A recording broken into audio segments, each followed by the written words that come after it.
Un tema que atraviesa silenciosamente la vida cotidiana de todos, la distribución del ingreso.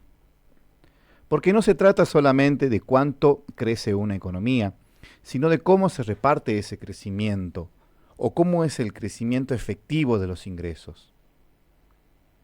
Muchas veces escuchamos que el Producto Bruto Interno aumenta, que hay más actividad, más consumo, más movimiento.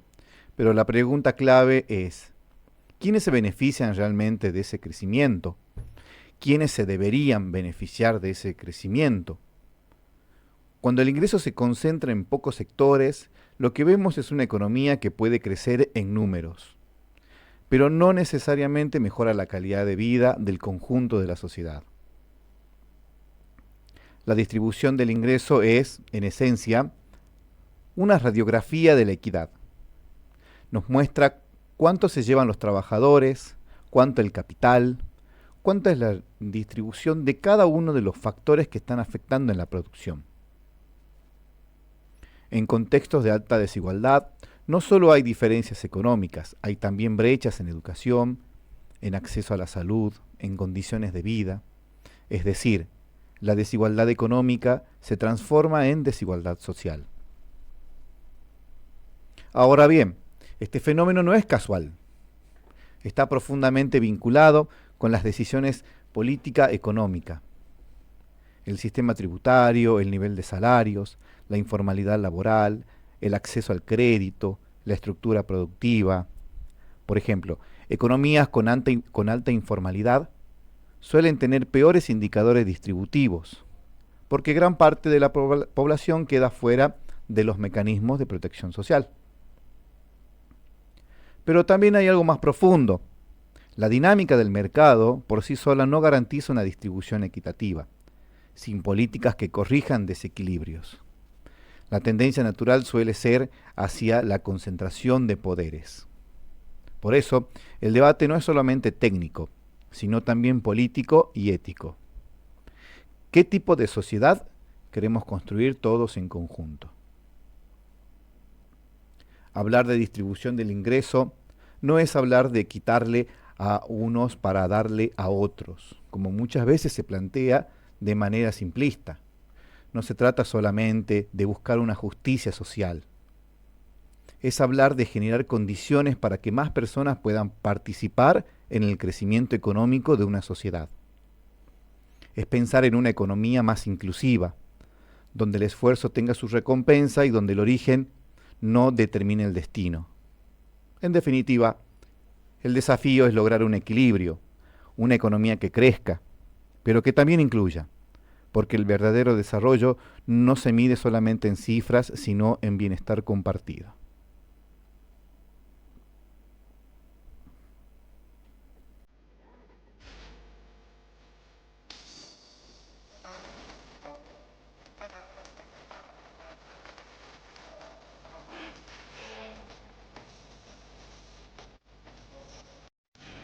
Bueno, muy buenas tardes, sean bienvenidos a este nuevo programa de Economía en Perspectiva.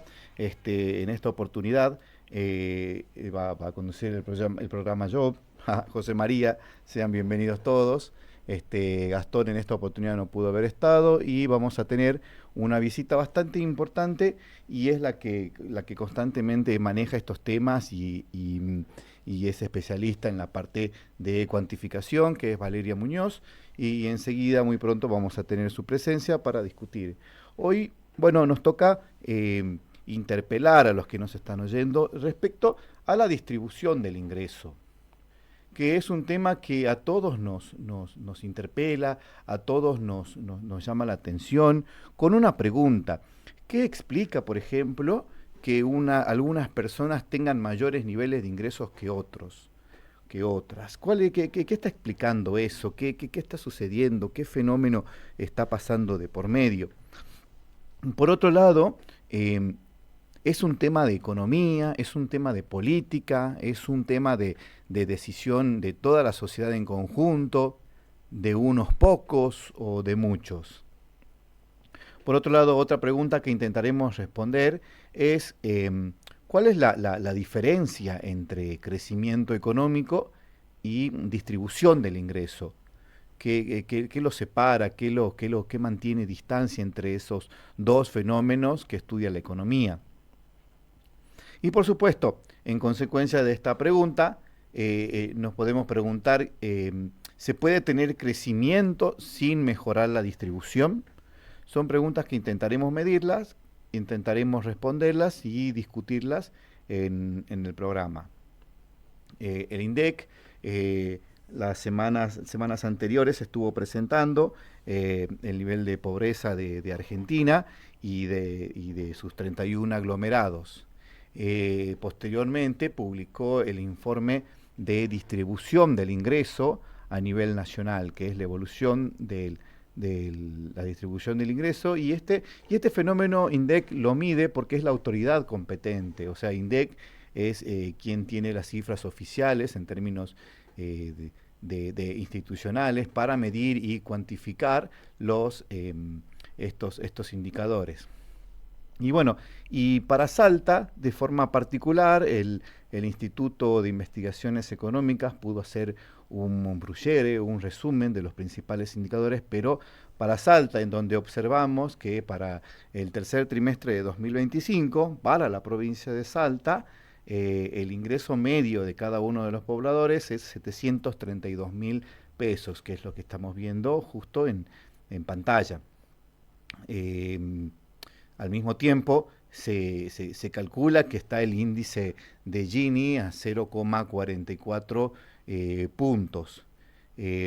Otro indicador en el cual vamos a discutir es la brecha de ingresos, que lo que te dice es, divide la población en deciles, en 10 partes. Entonces, las personas que reciben ingresos en el primer decil comparado al 10.º decil, aproximadamente es 6 veces la distancia, el rango o la brecha.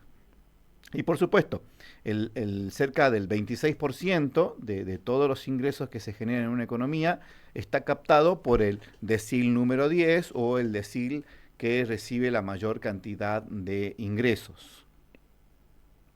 En términos de concentración, podemos ver que el 62% de los ingresos de una persona son laborales y el 38% aproximadamente son de fuentes no laborables o de fuentes que no son de la actividad principal. Es así que, bueno, le damos la bienvenida para que nos comente un poquito más sobre esto a Valeria. Hola, Vale, ¿cómo estás? Hola, ¿cómo estás? Mil disculpas la demora, No, no hay inconvenientes con problema. el tráfico, pero A listo. todos nos pasa. Sí, Justo estábamos hablando del coeficiente de Gini, que para Salta nos da un 0,44 puntos en tantos por uno, ¿no? sí, hay que tener en cuenta primero, no sé si explicaste, qué es Gini, Sí, sí. porque muchos se confunden y piensan que es una medida de ingresos y no, es una medida de igualdad. Lo que se utiliza con el Gini es para ver qué tan iguales o desiguales estamos entre nosotros mismos, o sea, entre la población. Como vemos que está en un 0,44, está más cerca a cero, lo que nos está diciendo es que la población es más igual en lo que es ingresos. Siempre hablemos que nosotros estamos trabajando ahora en lo que es ingresos. Entonces lo que nos dice es de que la población, en una perspectiva, digamos, de igualdad de ingresos, está prácticamente equitativa. Pero yo siempre digo, hay que tener ojo con esto, porque primero hay que analizar cómo está la sociedad, cómo es la estructura social de la provincia de Salta, por ejemplo, que es muy diferente a otras de la misma Argentina. Yo siempre digo que la Argentina es muy rica en el sentido de diversidad social y podemos verlo siempre en las provincias. La provincia de Salta recién está transitando a lo que se llama un desplazamiento demográfico o lo que se llama también, digamos, un cambio en la pirámide poblacional, en la que vemos que se está volviendo una provincia, como la mayoría ya que está transitando, envejecida. Sí, es cierto. Inclusive se ve en las noticias o en algunos otros informes la baja natalidad, ¿no? O muy bajas Sí, sí. personas que están naciendo. Y eso hace que la pirámide poblacional deje de ser una pirámide y empiece a convertirse en un rombo. Ujú. Es decir, que se empieza a achicar la parte de abajo y se empieza a ensanchar la parte de arriba. Y eso también trae consecuencias. Hay muchos ya países europeos, asiáticos, que lo están transitando a todo este cambio demográfico. Y vemos que con qué comienza, con la población económicamente activa, con la población que puede entrar al mercado laboral, tiene que empezar a trabajar, tiene que empezar a aportar. Y vemos que cada vez el peso es más grande, porque tenemos gente que también está viviendo más años, porque la esperanza de vida aumentó. Claro. Casi es 80 años. Entonces, no deberían, ya la gente que ya pasó, ya se jubiló, seguir trabajando, cosa que sigue ocurriendo, pero, como siempre digo, vemos que la población está medio ya grande, y esta población que ya es jubilada y demás, tiene una jubilación mínima. Y también es por eso que vemos que el ingreso medio también de la provincia es más o menos 700.000 pesos, 732.000. porque Ujú. se acomoda toda la población, más allá de que se gane menos o sea, el ingreso, el salario medio de la gente que trabaje es bajo, es más bajo que incluso en el ámbito de nación, pero también hay que reconocer toda esta estructura poblacional, que vemos que hay menos niños, las escuelas también, o sea, todo esto es bueno cuando hacen políticas, porque tienen que ver también si mejoran las escuelas o empiezan a mejorar los geriátricos o centros de atención para adultos mayores, que hoy en día están un poco olvidados y demás porque no se esperó este desplazamiento demográfico tan grande en tan poco tiempo, porque siempre pensamos, no va a llegar, no va a llegar, y está llegando. Entonces va cambiando, se va modificando. Y bueno, y eso es más o menos con el Gini, para que tengamos en cuenta cuando lo veamos, que a medida que se acerca uno, es que somos una población más desigual en ingresos, siempre recordemos, y cuando se acerca a cero es que somos más iguales. Ujú. ¿Y hay algún nivel medida para decir, está bien este Gini, está mal este Gini? No, o sea, actualmente es lo que se puede hacer también por la acotación de datos, también la forma en que se los toma, porque este ingreso es el per cápita familiar. Claro. Recordemos que el ingreso per cápita familiar es, agarran a un hogar, suman todos los ingresos que obtiene esas familias, ese hogar, y se lo divide por la cantidad de personas que viven en ese hogar. Y ahí se saca el ingreso per cápita familiar. También siempre digo, pensemos que en las provincias del norte, todavía, a pesar de que estamos transitando todos estos cambios, seguimos siendo una provincia con familias numerosas. El tamaño de un hogar aproximado en Salta sigue siendo 4 personas, cuando en cambio ya en otras provincias ya es 1,5. Entonces seguimos pensando que el ingreso se lo sigue dividiendo por muchas personas. Bien. Y luego veíamos hacíamos un análisis o observábamos las brechas entre las personas que se encuentran en el decil más bajo respecto a los que se encuentran en el decil más alto, que aproximadamente 6 veces. O sea, el que está más abajo, el que está más arriba, perdón, tiene hasta 6 veces el nivel de ingresos de los que están más abajo. Y muchas veces eso llega a preocupar a todas las personas, como vos decís, en términos de desigualdad.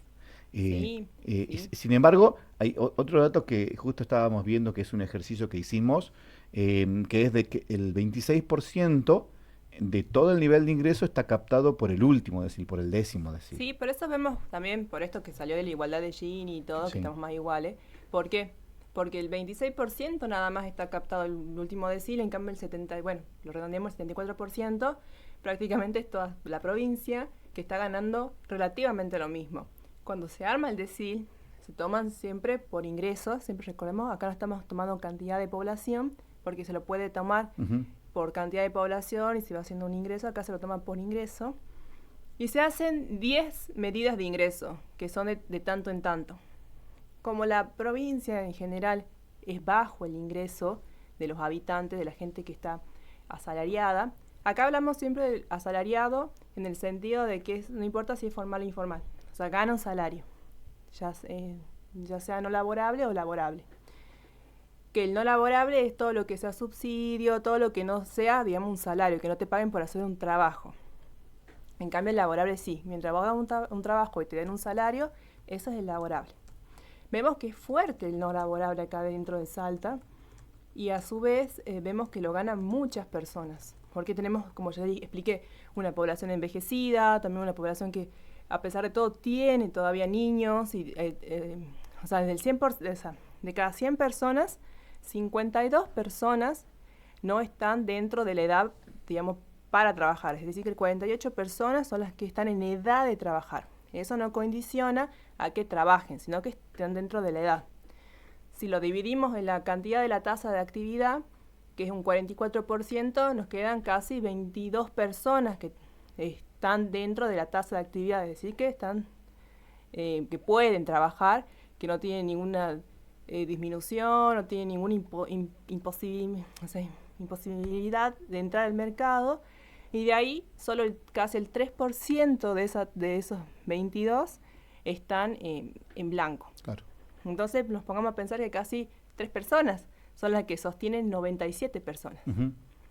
Entonces es bastante pesado y se convierte, si lo vamos después en las familias, porque también se trabaja con lo que es el ingreso per cápita familiar, como ya lo nombramos. Muchas veces, como ya hablamos en el apartado anterior, en el programa anterior, no trabajan con igualdad ambos aportantes, a veces es uno solo. Entonces es como complicado y por eso los deciles ganan, los deciles, digamos, del 9 para abajo, están como más iguales y son bajos. Porque si vemos el último decil, es casi 800.000 pesos a 9 millones. Uh-huh. O sea, sí. Es bastante la diferencia en el sentido de que es muy poca la gente que está ganando más de 800.000 pesos. Y los desvíos también, sí, o sea, son sí. bastante amplios. Y recién veíamos en una filmina, en una imagen de un informe que presentamos desde el IE, es respecto a cómo está compuesto el ingreso. Bien sabemos que el ingreso de cada uno está compuesto por su ingreso laboral o de la actividad principal y por otro lado por otros ingresos. Y eso se ve reflejado a niveles generales por aproximadamente el 65%, si no estoy mal y no me falla la memoria, son de ingresos específicamente laborales, 62%. Y el 38% es ingresos que no son laborales o son de otras cuestiones. Sí. Y eso también llamó la atención en algunos portales o en algunas personas para que se abra la discusión y se observe eso. Sí, como hablamos también en el episodio anterior. Inclusive hasta por decir. Sí, tenemos hoy, o sea, actualmente una persona con un solo salario a veces no le alcanza. Claro. Entonces tiene que tener dos trabajos y a veces se toma lo que es la ocupación principal, pero también el otro que está trabajando a part-time o lo que también, digamos, a veces son 2 jornadas al mismo tiempo simultáneamente, porque hay muchos trabajos que te permiten, los que son de programación y demás, de tener varios trabajos simultáneos. Pero bueno, solo uno podés estar en blanco y el otro, Claro. Sí o sí, digamos, por ley, ¿no? O sea, también por complicaciones, no es que vos podés trabajar en blanco en todos los trabajos que vos tenés. Y eso a veces lo ocupan lo que es la principal, que es Sí. el que a veces el que aporta más también lo toman, porque esta es una pregunta que es subjetiva. Cuando te preguntan de la actividad principal, puede ser que vos lo tomes como el que mayor te aporta o como el que estás en blanco. Y esto lo veíamos también la semana pasada con Gastón, ¿no? Hablábamos de que las personas están sobreocuparse. Hoy la cantidad de sobreocupados incrementó a comparación de otros periodos. Sí, hay muchos demandantes ya, o sea, Sí. gente que tiene empleo y que sigue buscando empleo, o sea, no Claro. es que está trabajando doblemente, sino que sigue buscando porque no le alcanza y está o esperando encontrar algo mejor o encontrar algo paralelo que equipare al poder sostener a su casa, a su hogar. Sí.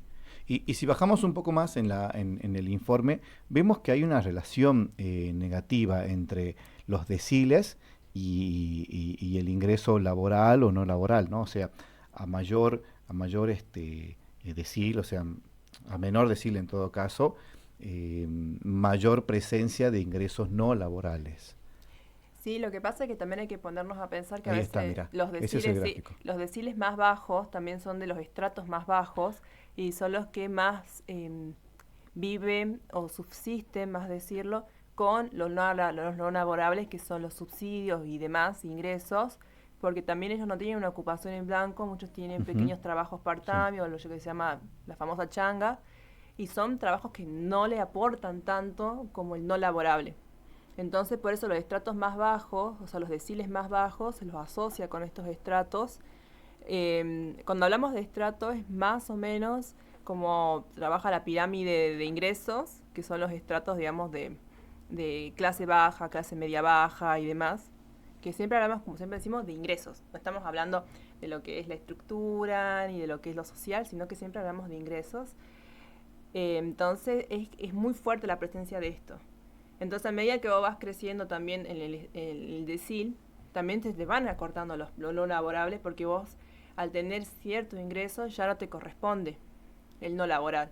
O al tener cierta categoría, por ejemplo, con el monotributista, con la figura del monotributista, con la asignación universal por hijo, por ejemplo. Entonces, eso también es, por eso es que le va sacando la presencia al no laborable a medida que vos vas subiendo de decil o de estrato. Bien. Bueno, si les parece, escuchamos un poco de musiquita. Te invito, Vale, a ver qué podemos escuchar, que nos pone Ariel, y enseguida volvemos. Aruna, Red Nacional